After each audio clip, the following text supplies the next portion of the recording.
Well, hello everyone. Welcome to the Faith Focus Weekly Discipleship Podcast. I'm very excited for you to join us today. And before we get too far into it, I just want to remind you to subscribe to the podcast, whether you're on YouTube or one of the many audio platforms for podcasts.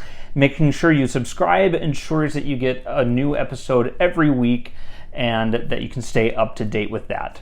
Well, I'm really excited today because today I get to start talking to members of our congregation to hear from some of their stories and hear about the things that God has done in their life. So that's why I'm sitting here today with Kevin Zanker. I've known him for several years now since I've been at Faith Covenant, and I've known him through a variety of things that'll kind of come out in the conversation. So welcome, Kevin. So don't get too confused. We have Kevin and Kevin, different names. Different people. Different spelling. Yeah. Yes. Very different people. Yes. So, but I'm very excited for Kevin to join us. So Kevin, the first thing I just would like to know a little bit about who you are, where you're from, a little bit about your family.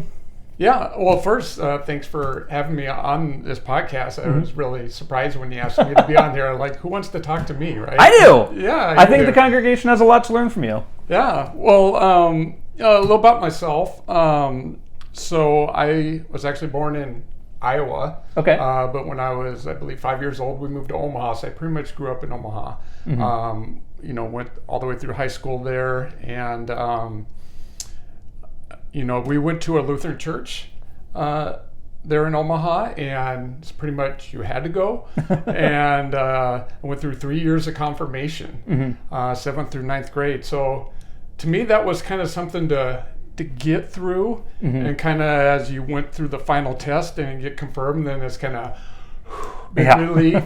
You're done. Yep. And a lot of that was left in the past. Yeah. I think my parents, especially my dad, for kind of getting us to go to church. I have two younger brothers, and it kind of got me exposed to that, but I never really had like a personal relationship with Jesus at that point or anything. I was actually in the convenience store business back in the day. I was actually, when I was 19, I was managing a convenience store. Oh, wow. And I got a promotion, and I was actually running a truck stop.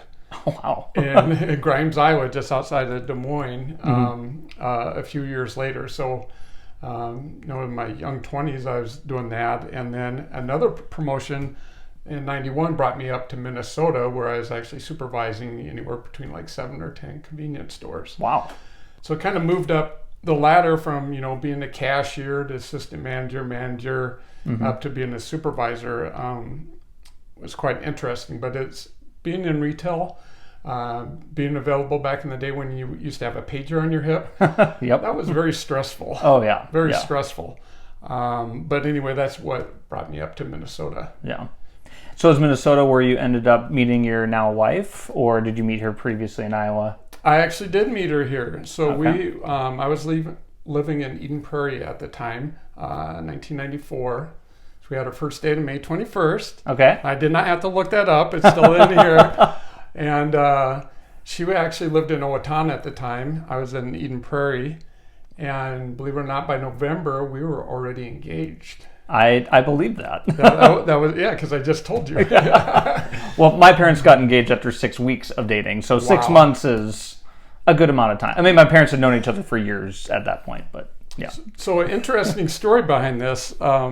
So we got engaged. We set a wedding date of August 5th of next year. And she had a chance to put in for application for a transfer. Once we got married, she was going to move up to the cities.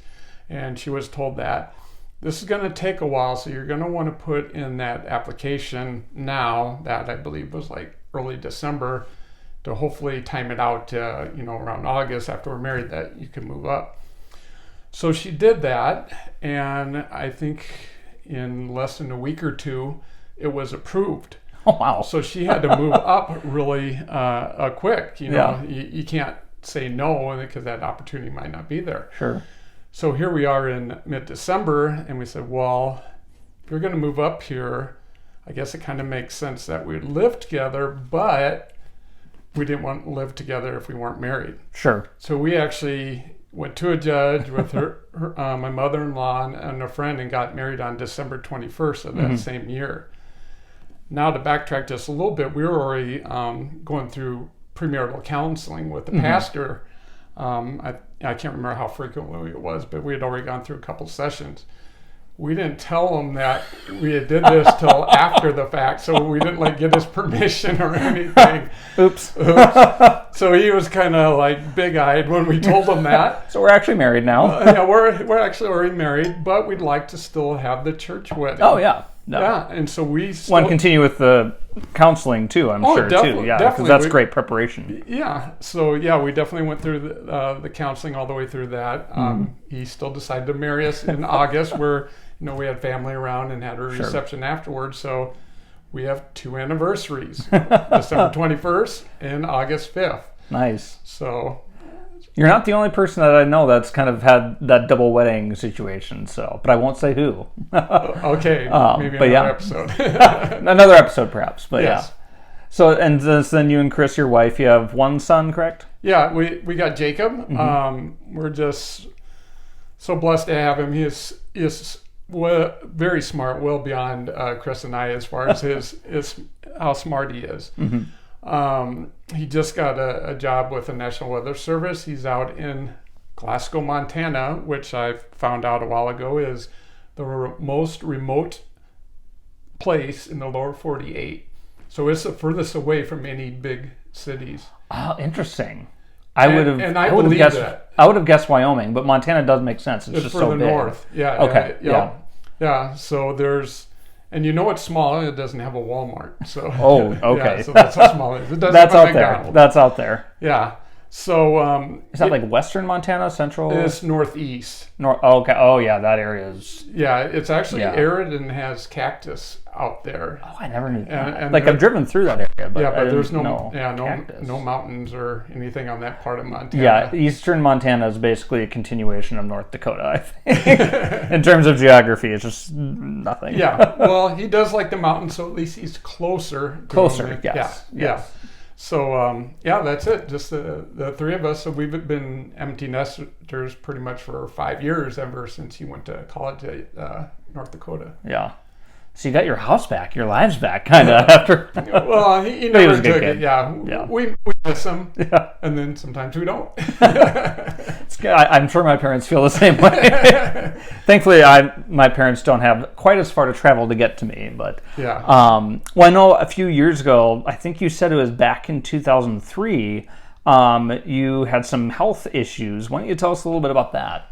Yeah, I had been diagnosed with Crohn's disease. It's a digestive disease, inflammatory type disease.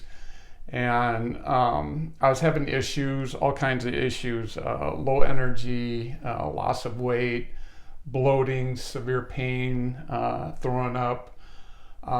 It was just a horrible way of life. Yeah. And there were some medications that worked for a little bit, but after a while they just wouldn't. And the determination was that the scarring in sections of my intestines were so bad that they just couldn't open them up with the medication to take away inflammation. It was just real bad. They said just imagine like your intestines is a garden hose, and then it goes down to like a stir stick size. Oh, wow. And just all the complication that comes with that.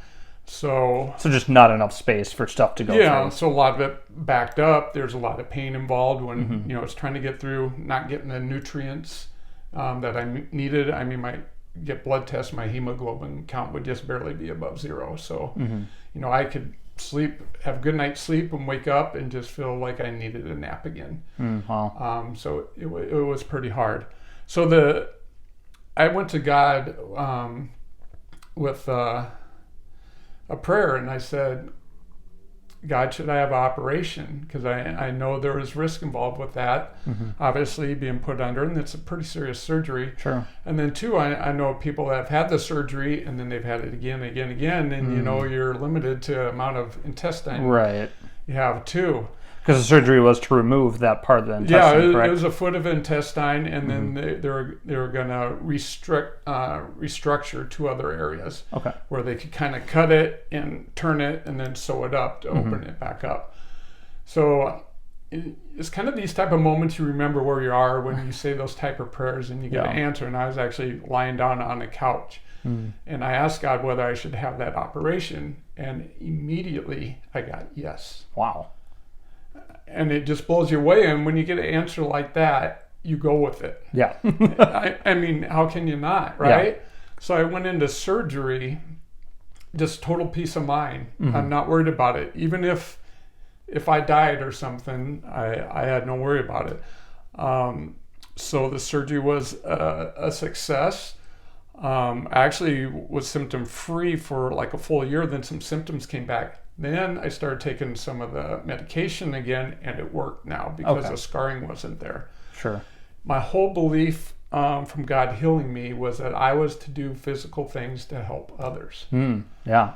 And as we'll talk about, and we'll see what those physical things are. Yeah. Well, and so I know, because I think many of you will know that Kevin's a pretty dedicated marathon runner. I can't remember, did you get involved with running before you got involved with clean water, or did you get involved with kind of clean water stuff before running? Good question. So back in 2007, I committed to go on a mission trip with Agua Viva to Honduras, and that was to provide, clean water access for, a village down in Honduras. So part of my preparation for that was, I got to kind of be in shape to do that, was to start running. And I would run with my... And you hadn't been a runner at this point, up to this point? No, not at all. And Jacob was my running partner a lot of the times because he was doing pretty good. I mean, he was still in elementary school at that point. I guess he would have been 8 years old.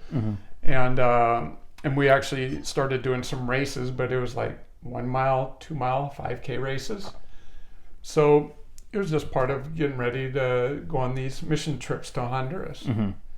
Because the Honduras trips are pretty labor intensive. Yes, I mean, just being in the heat, and the trenching and the shoveling. I know you know this too, since you've been on those trips. It is very challenging in physically and other ways.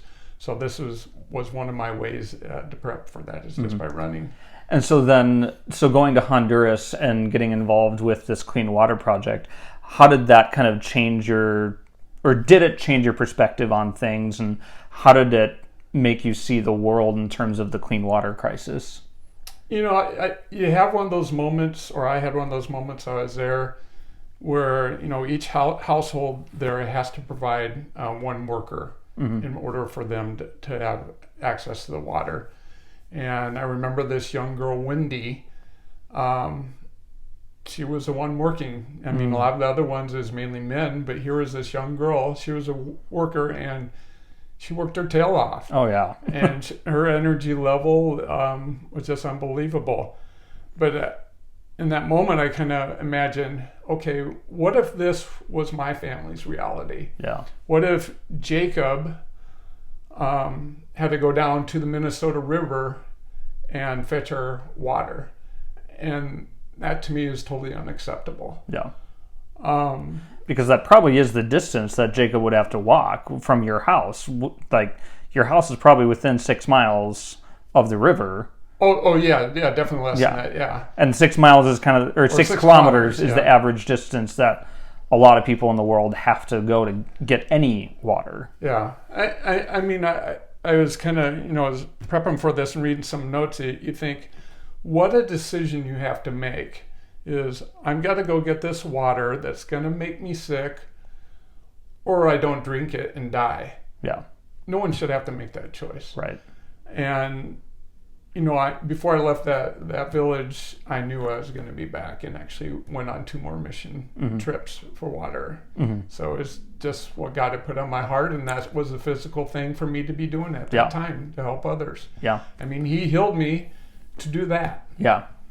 So you had this disease, you had the surgery, it's successful.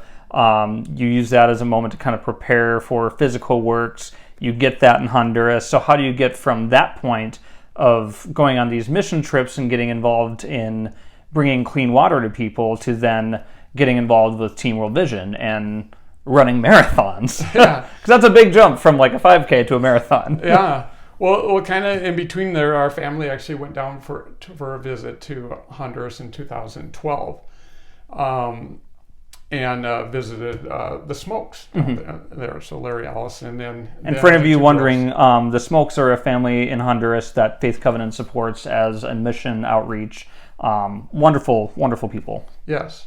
So, not only, I'd already experienced a beat down there, but they have my, Chris and Jacob also to experience that too. And, be able to see people carrying water jugs or 5-gallon buckets of water. I mean, it's a reality, and to see that, in person just hits you hard. Oh, yeah. Yeah. So in 2013, back when we had those orange pews there at Faith Covenant, yes. We had some people that did a presentation for Team World Vision, and kind of preface that is I'd actually told Chris before I had no interest in ever running half marathons or marathons. I'd be totally bored. It would take up too much time. But they did that presentation, and the Holy Spirit told me, you're going to do this. Pretty much, I don't care that you don't want to do it. You're going to do it. Yeah. And like that time I was on that couch praying about this surgery, I said, okay. I actually just signed up for a half marathon that year.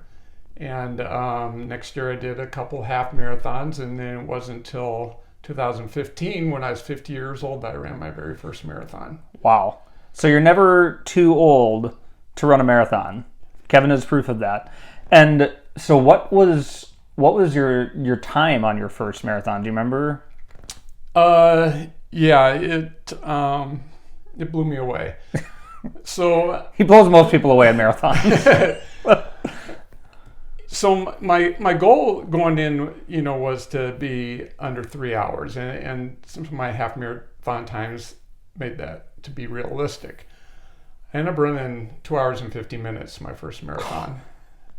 This just makes me mad because, so for some perspective for folks who don't run marathons, like my average pace, my fastest marathon was 4 hours and 9 minutes. So his first marathon at age 50 was an hour and 20 minutes better than the best I've ever done. And I consider myself a mediocre marathon runner. Like, I have friends that are much faster, but also friends that are jealous of me and how quickly I run marathons. So, I mean, that's an incredible pace. What for a 250 finish, what kind of average pace per mile does that average out to be? That's about a 6-minute, 30-second pace.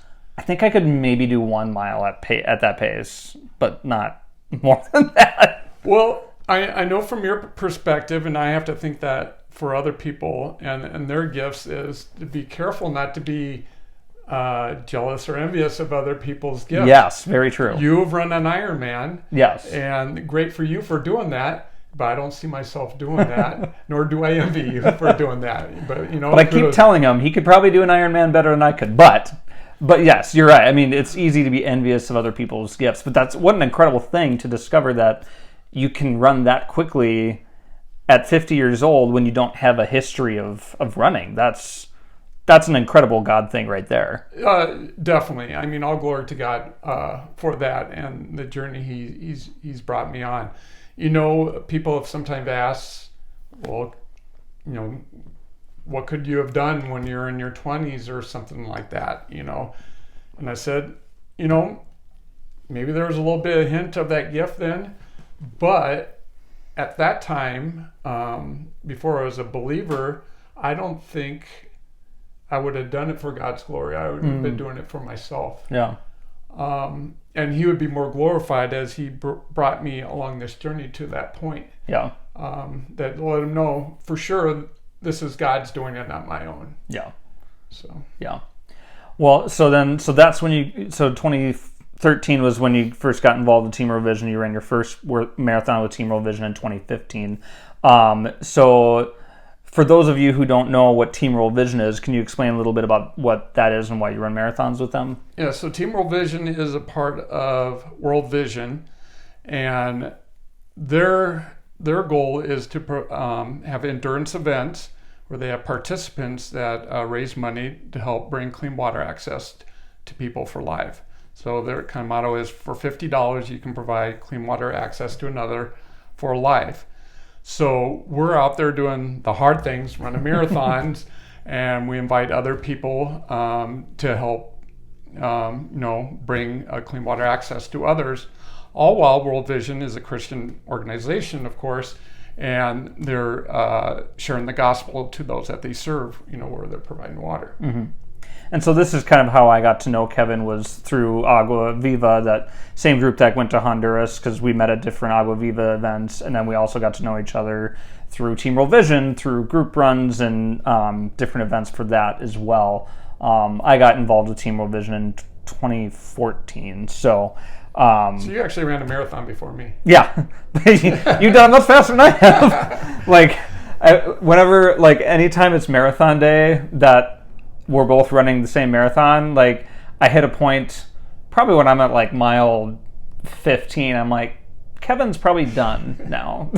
And I still have 10 miles to go. But again, I can't be jealous. I shouldn't be jealous of that, because God has enabled us in different ways. But part of what God has also enabled with you is this fundraising ability that has increased for the years.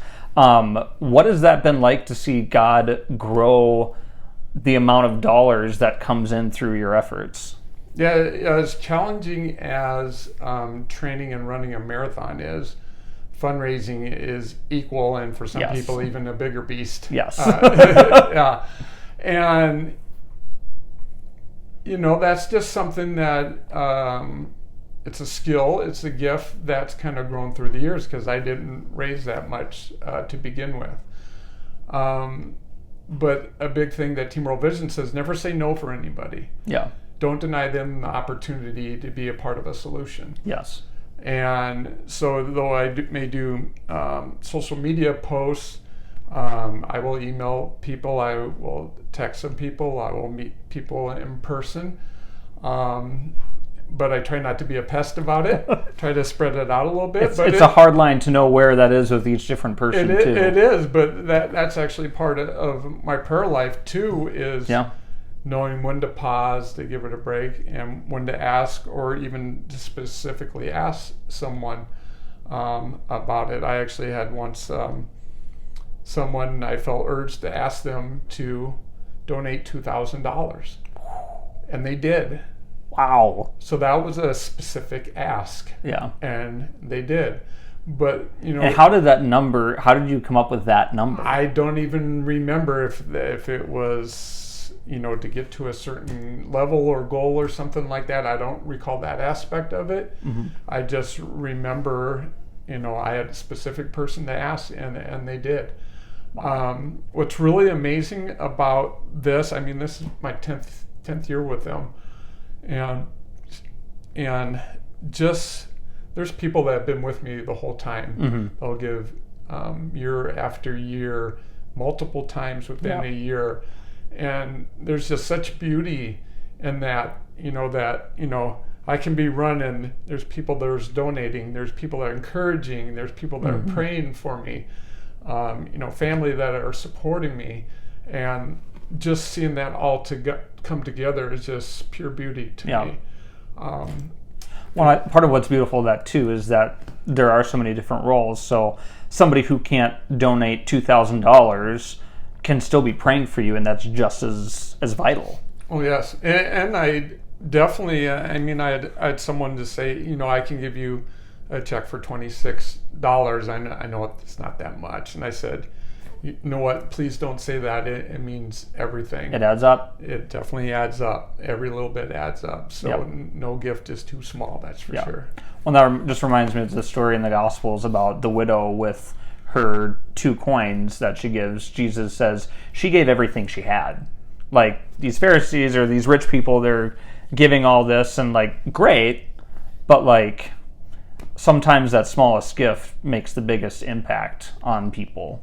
Yeah. It's just incredible. To me, it's not the amount, it's the faithfulness to God and what He wants you to do. Yeah. And that's the most important thing. Yeah.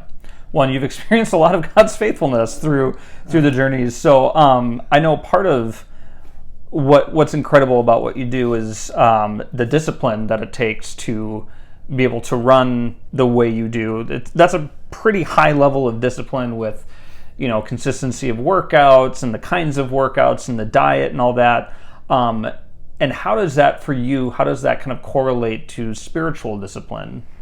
Yeah, that's a good question, because with both of them, physical and spiritual, it does take a lot of discipline. And a lot of this stuff you think ahead of time, boy, this seems like a hard workout, or this is a challenging study that I'm going through. But on the backside, I never regret going to the gym, going for a run, going to a Bible study, spending time with God. Mm-hmm. And I kind of remember that. You kind of think like a marathon. Well, during a marathon, a lot of times you can go through regrets. I know I do about this. This is really hard. I want to quit. Yep. But I never regret it once it's over. Once it's over. Yeah. So a lot of times you just gotta kind of keep your eye on the prize, so to speak, or at the end, and knowing that great growth will come through that discipline. Yeah. And I just lost my train of thought. So we've kind of talked around it a little bit, but something like your ability to run is a resource, and it's a resource to be stewarded. And so that's a conversation that I've kind of heard you say a lot of times, is kind of stewarding your ability to run and stewarding your time wisely and stewarding your resources wisely. What is that all? How does that all work for you in terms of stewarding this gift? Yeah, I mean, stewarding is really kind of the essence of my life in so many different ways. Let me share something that happened in 2012. So Chris was out of work, and she had applied for a job in the school district 196, Eastview, specifically for a paraprofessional. And we were getting close to go on that mission trip, or down to see the smokes in Honduras. That was in August that year. So this was a few weeks before that. And there was a verse that we decided to live out, and let me share that. I was out Malachi.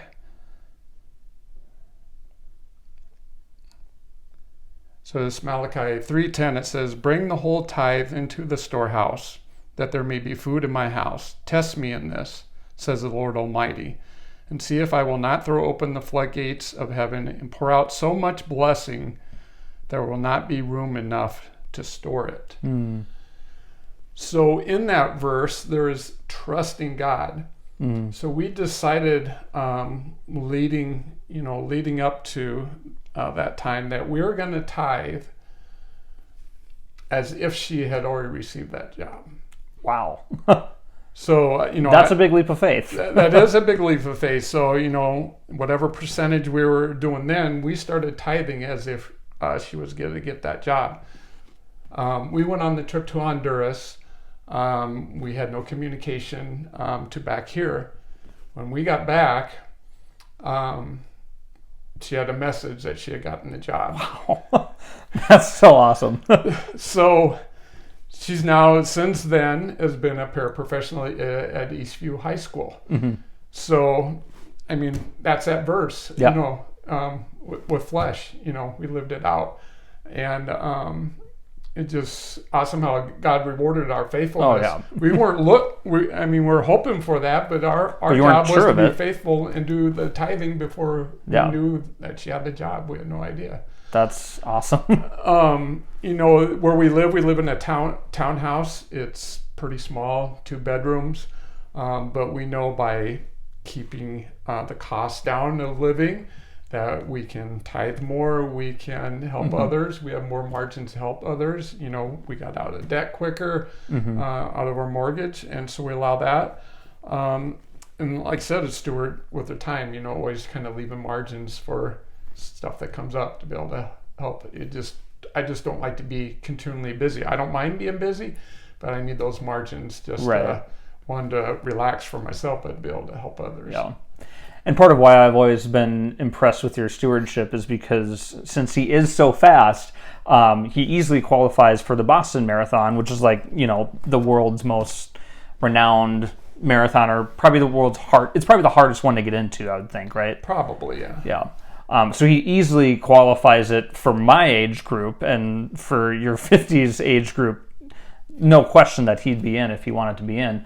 But every time I ask about you doing that or doing Ironman, you're very specific about, like, I don't feel called to do that. I feel led to use my resources, my time, my energy, my money in a different way. So how do you feel like, how is it that God gives you that kind of clarity? Does it come as like a message to you? Does it come through other people, through scripture? How do you kind of receive that level of clarity and discernment? Yeah, that's just through prayer time. Because, there's been other opportunities to do like Hood to Coast, or go to London or Berlin, or a vision trip down in Africa with World Visions in years past. And doing the vision trips, being that I've been to Honduras so many times, I felt that, I've experienced, people that have had not had access to clean water. But as far as the funds, I guess I've never had the fear of missing out. No FOMO on any of these races, which surprises some people. But I just feel with a lot of those trips, there's cost involved, and my feeling is that I could use that money towards better things than going and run a race and the air travel and the hotel stay, and all that. So I try to keep it local. So I've only run Twin Cities marathons, a Fargo marathon, Grandma's marathon, so all within a 4-hour drive. What I also like to do is, with my fundraising and kind of the team I talked about before, was to get people to interact with. So any of those races, I've had friends that have been on the course to cheer me on. So, and it's easier for people to follow me. But then also I do birthday runs. Yes, so he does these. So that's every, I think it's been 6 years now, first Saturday in April, which is close to my birthday, I'll run my age in kilometers. But it means it gets harder every year. Yes, it does. I get a year older and it gets a kilometer longer. But I break it up into segments of walking and running, and then I have people that sponsor those segments. I go their pace, not my pace. Which most people can't hit his pace. I tried once, it didn't work. Well, you did run with me on, I think it was a 53 or 54 mile run for a part of it. I don't remember. Yeah, because I did that. Yeah, the time I remember running with you was when we went to, is it Terrace Oaks Park? Yeah. We did a trail run, and I think I got a hole in my shoe on that run, which they had been wearing for a long time. Yeah. So it was time to get new ones. But you and Carlos came down to the Sakata Trail once in late fall. Yes, now I remember that. Yeah, I remember that one now. Yeah, you guys helped start me off for that. Yeah, I regret how far I ran with you, because then I wasn't as in shape as I thought I was, so then I had a really long run back. Yeah, you had to double back. If only there was someone there to drive you back. Yeah, that was kind of a poor choice to go as far. But I didn't regret it after. I regretted it during, but not after, kind of like you said earlier. Yeah, definitely. But yeah, so all your races are close by. You do your birthday runs within the local areas. Yeah, and I've done a few times where... like on the Global 6K, where we've done water walks with a jerry can, take an empty jerry can, go to a pond, fill it up, and then we've taken turns carrying it back. Yeah. And just how that hits to know how physically challenging that is. Oh, yeah. Because those water cans full are close to 50 pounds. And I know, being in Honduras, hearing reports from people that have been in Africa, you're seeing children, girls, carrying these things on top of their head, and just to get it there is a challenge for me, let alone carrying it for miles. So just that impact is it will never go away. Yeah. Well, and part of what's so, I don't even know, shocking, disturbing about that these kids are doing these water walks is that means, like, not only is the water itself not healthy, but the time that it takes them to do this for their families is time that they're not in school. And, like, education is one of the number one ways to move out of poverty in a lot of these contexts. And so that's part of why clean water is so vital. It's not just about clean water for the health benefits, it's also the education as well, which is a huge part of it. And to add to that, you think of the parents, then they have the access to water, then maybe they have a garden they can have close by, and then they can get income off that besides food for their family. So it just expands, as far as the benefits. I just, a quick story in regards to that, I've heard where there was not clean water access, of women who were pregnant had to go collect their own water. That was the water they were going to have where they're at a clinic or something for their birthing experience, to have dirty water. So imagine that, cleaning your newly born child with polluted water. Yeah. And within 4 days... Well, and cleaning yourself, too, when you're medically vulnerable after giving birth. Oh, definitely. Yeah. And within 4 days, they had the baby on the front, and they're back with the jerry can or bucket on their back. Yeah. 4 days after giving birth.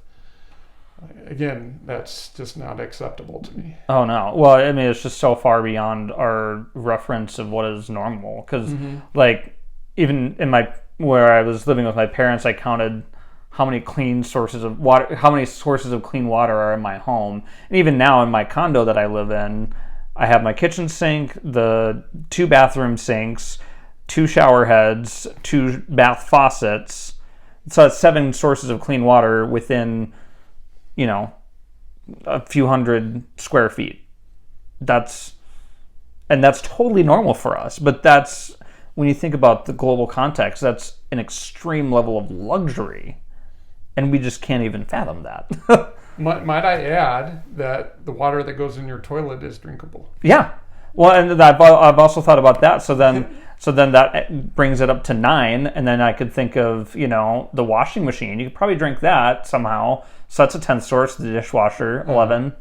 So, I mean, just in my home, there's possibly up to 11 ways to get clean water in a relatively small space. And there's how many units in my building, Yeah. And so, I mean, just not having clean water is so foreign to most of us. And, the Honduras experience, I had a very similar experience of just realizing, wow, this has so many domino effects through a person's life if they don't have clean water.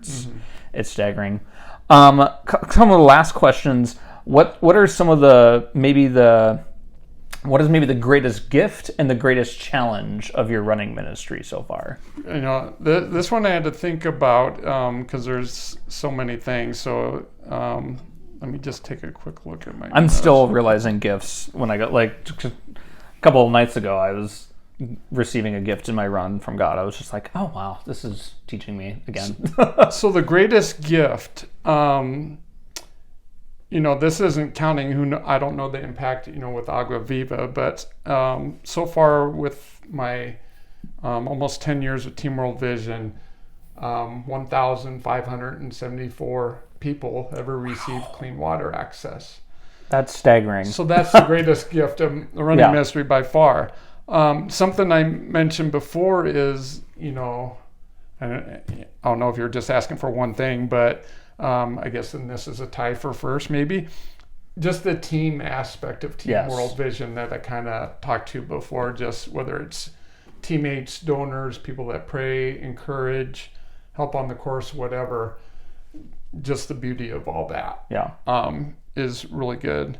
And over the years, I've often thought of Team World Vision as kind of its own church in a way, because we're out there doing ministry, because, that's just, we're being the hands and feet of Jesus. That is the church. That's what it is. Exactly. And just general living out scripture by serving Jesus. And that brings me to another scripture verse that, Matthew 25:35. For I was hungry and you gave me something to eat. I was thirsty and you gave me something to drink. I was a stranger and you invited me in. So that I was thirsty and you gave me something to drink. So I think of, that number I just shared, that I'm serving Jesus. And that's, kind of look how the timetable has moved, with the healing, the revealing of the gift. And in reality, I'm serving him, giving him glory, through the running. And so then what would you say the greatest challenge has been over the years? Yeah. Challenge. I mean, any marathon is a challenge. Yeah. Whoa, did I just bump the camera? I think I maybe did. Let me just check that. Okay, we're good. We're good. So biggest challenges. I think physically and mentally, the biggest challenge was the 54-mile run I did. You really want to give up. Which 54 miles, if you're wondering, that's twice the distance of a marathon. Plus a couple more little miles. bit, yeah. Close. Yeah. So, I'm sure I was having foot issues. I remember having a big bruise on the side of my foot. I know my Achilles was really hurting. But there's beauty in that too, because it really draws me closer to God, and to pray through, sometimes step by step. Yes. Even if it was walking at the time or taking a break, that I had to rely on God for me to get me through that. And it's in those challenges that you really draws you closer to God. So I guess that was my biggest challenge. Yeah. Yeah. I feel like I've had similar challenge, not on a 54-mile race, but yeah, it's amazing the way that God, reveals himself on long runs. Like, there's all sorts of things, I think. Yeah, I definitely have had other times during races. I do have some issues later in some marathons where a calf wants to cramp up and stuff like that. There's actually a real good story about that in 2018 Twin Cities Marathon. I was doing really good coming up Summit, which is, a hill getting towards the end. I want to say around roughly mile 23. I just passed Natalie Olson. I think maybe she was with Christian cheering. I don't know who else was with her. But my right calf locked up on me, cramped up. So I actually stopped, kind of massaged it, and kind of prayed through it. And then from there, I took off and actually had my fastest splits the rest of the race. Wow. It was unbelievable. God answered prayer right there on the course. And that still is my PR from that race. It was 2:49:11. Well, I went and afterwards I kind of realized that, you know what, I remember passing Natalie, right before I had that issue. So I went back to her, said, "Did you see me stop in that?" And she said, "Yeah." "Did you pray for me?" "Yeah." God answered our prayers right at that moment. Yeah. Because and again, that's that team aspect. Oh, definitely. Yeah. Not only was she out there cheering, but she saw I was having issues, and she prayed for me, and God answered. I've never had it where I've had those type of issues and then had no cramping the rest of the race. Wow. For it to just go away. It's just... Cramps don't usually just go away. No, they don't. You got to work them out, and yeah, definitely. Yeah. What is this is probably almost too similar question, but what's the biggest thing you've learned through all of this? Can I share a story? Absolutely. Yeah. I love your stories. Part of it is me, but it's a story, and unfortunately I don't remember the author. I think I know it is, but I don't know for sure. This is called Gracefully Broken. Okay. And this is not me. This is someone else's experience. I was in Dollar Tree last night, and there was a lady and two kids behind me in the long line. One was a big kid, and the other one was a toddler. The bigger one had a pack of glow sticks, and the toddler was screaming for them. The mom opened the pack and gave him one, which stopped his tears. He walked around with it smiling, but then the bigger boy took it, and the toddler started screaming again. Just as the mom was about to fuss, the older child bent the glow stick and handed it back to the toddler. As we walked outside at the same time, the toddler noticed that the stick was now glowing, and his brother said, I had to break it so that you could get the full effect from it. The author says, I almost ran because I could hear God saying to me, I had to break you to show you why I created you. You had to go through it so you could fulfill your purpose. Yeah. That precious child was happy just swinging the unbroken glow stick around in the air because he didn't understand what it was created to do, which was glow. There are some people who will be content just being, but some of us that God has chosen, we have to be broken. We have to get sick. We have to lose a job. We go through a divorce. We have to bury a spouse, parents, best friend, or children, on and on. In those moments of desperation, God is breaking us. But when the breaking is done, and we will be able to see the reason for which we were created. So when you see us glowing, just know that we have been broken. That we have been broken, but healed by the grace and mercy. And my title for this is, I was sharing this because I was broken by Crohn's disease. Yeah. And I couldn't say it better than what she said there, out of, what came out of that brokenness. Yeah. And how God had shown me my purpose. I mean, a lot of people are looking for their purpose. I know my purpose. I 100% know my purpose, and I'm living it out. Yeah. And it is such a great feeling to have. Yeah. But I had to go through the brokenness to get there. Well, that just reminds me of 2 Corinthians 12, verses 7 through 10, where Paul is talking about the thorn in his flesh, and he keeps asking God to remove that thorn. But then Paul realizes, no, God is allowing me to have this struggle so that I rely upon God, and so that I'm forced to really remember how much I need God every day. And so that to me has just been such a poignant theme in my life, and I think relates so beautifully to that story. So Scripture's great, you guys. It is. Yeah. If it can be put to song, even better. Yes, yes. What's something that, because you listen to music too when you run, right? Or don't you? No, I do not. Okay. Never. Yeah.